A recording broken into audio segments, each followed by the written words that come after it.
Yung line 2, ang design niyan, ang design capacity niya is to handle around 600,000 daily na pasahero. Sa ngayon, pumapalo lang pa lang tayo before itong start ng across the board na 50% discount na around 210,000 daily pa lang. So malayo pa, parang nasa 1/4 pa lang or 1/3 ng design capacity niya.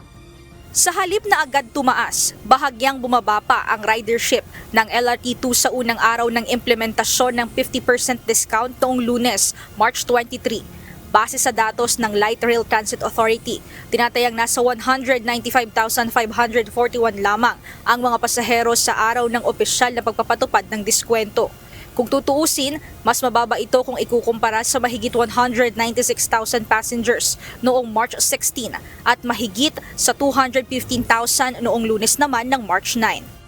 Because probably dahil yung iba hindi na pumasok, then may strike. If you compare ridership, you don't just compare yung ridership today sa kahapon. No, we don't do that kasi magkakaiba ang nature ng bawat araw.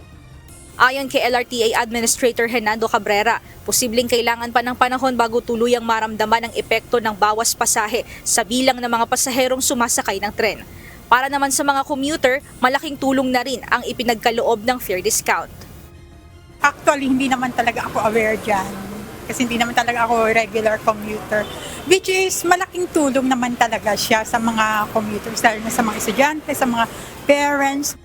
Yung biyahe sobrang convenient, unang-unang aircon.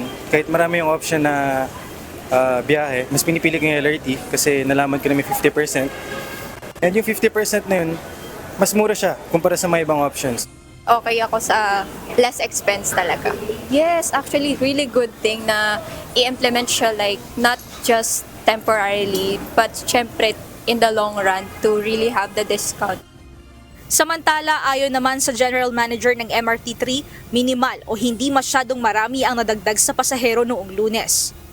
If you will compare our first day, Monday kasi yan, compared to last Monday, minimal lang yung increase mga 1,500 lang ridership ang in-increase.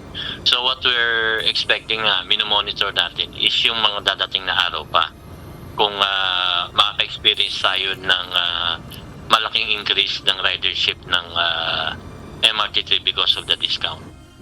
Sa ngayon, hindi pa masabi ng LRTA o ng Department of Transportation kung hanggang kailan ang itatagal ng 50% na discount sa pamasahe sa LRT2 maging sa MRT3.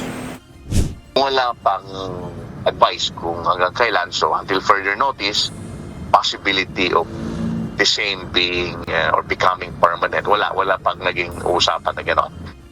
Bunsod naman ang inaasahang pagdami ng pasahero sa mga susunod na araw dahil sa discount na ipinatutupad, tiniyak naman ng LRT at MRT na kaya nilang serbisyuhan ng mga ito ng maayos. Mia Alonso, UNTV News and Rescue. Diyos ang aming sandigan, serbisyo publiko ang aming pinahahalagahan.